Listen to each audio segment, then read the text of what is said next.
సమస్యలు పరిష్కారం కోరుతూ కాకినాడ కలెక్టర్ ఆఫీస్ వద్ద నిన్నటి నుండి జరుగుతున్న దీక్ష 2వ రోజు విజయవంతంగా ముగిసింది.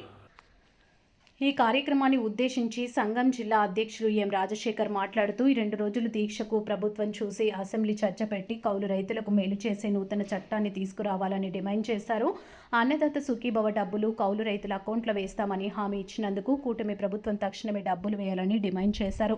జిల్లా కార్యదర్శి వల్లు రాజాబాబు మాట్లాడుతూ పంట నష్ట పరిహారాలు సాగు చేసే రైతులకు వేయాలని, అలాగే కేరళ తరహా బోనస్ ప్రకటించాలని, పెరుగుతున్న ఎరువుల ధరలు తగ్గించాలని, కౌలు కార్డు ఉన్నా లేకపోయినా సాగు చేసే కౌలు రైతు పేరున ఈ క్రాప్ చేయాలని, ప్రభుత్వం ఆ విధంగా కౌలు రైతులకు న్యాయం చేయాలని కోరారు. ఈ దీక్షను ఉద్దేశించి సిపిఎం పార్టీ జిల్లా కార్యదర్శి కరణం ప్రసాద్, వ్యవసాయ కార్మిక సంఘం జిల్లా అధ్యక్షులు టేకుముడి ఈశ్వరరావు, ఐద్వా మహిళా సంఘం నాయకురాలు జి భూలక్ష్మి, రైతు సంఘం నాయకులు నీలపాల సూరిబాబు, ఆమ్ ఆద్మీ పార్టీ నాయకులు కృష్ణమోహన్, సిపిఎం లిబరేషన్ నాయకులు గొడుగు సత్యనారాయణ, మత్స్య కార్మిక సంఘం జిల్లా నాయకులు యు సత్యనారాయణ, ఐద్వా రాష్ట్ర సహాయ కార్యదర్శి సిహెచ్ రమణి, కార్యక్రమంలో వ్యవసాయ కార్మిక సంఘం జిల్లా కార్యదర్శి కెఎస్ శ్రీనివాస్, కౌలు రైతు సంఘం తాళ్లరేవు మండల కార్యదర్శి చల్ల సంతోష్ కుమార్, వాసంశెట్టి చంద్రరావు, నారాయణ రెడ్డి, సువూరు గోవిందు, ఎస్ శ్రీనివాస్ పాల్గొన్నారు. అనంతరం ప్రజారంగాల నాయకులు నిమ్మరసం ఇచ్చి దీక్షను విరమింపజేశారు.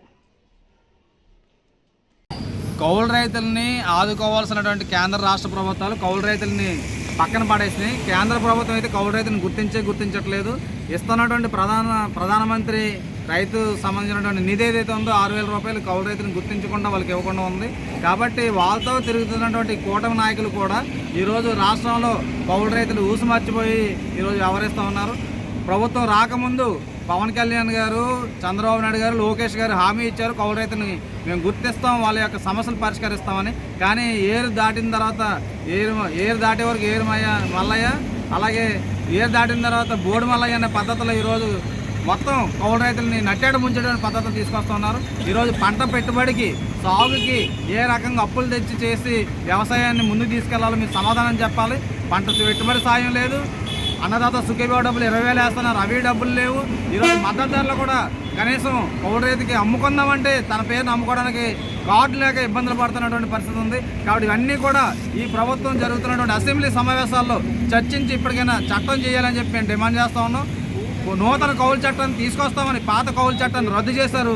కాబట్టి ఈ చట్టాన్ని తక్షణం ఈ అసెంబ్లీ సమావేశంలో ఆమోదించి అమలు చేయాలని చెప్పి కౌలు రైతులను ఆదుకోవాలని చెప్పి మేము తెలియజేస్తూ ఉన్నాం.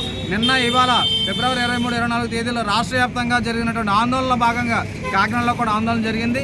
ఇది కేవలం ప్రాథమికంగా జరుగుతున్నటువంటి పోరాట రూపం. భవిష్యత్తులో రైతాంగంతో పెద్ద ఎత్తున ఉద్యమం చేస్తామని, ప్రభుత్వం ఈ సమస్యలు పరిష్కారం చేయాలని చెప్పి హెచ్చరిక తెలియజేస్తున్నాం.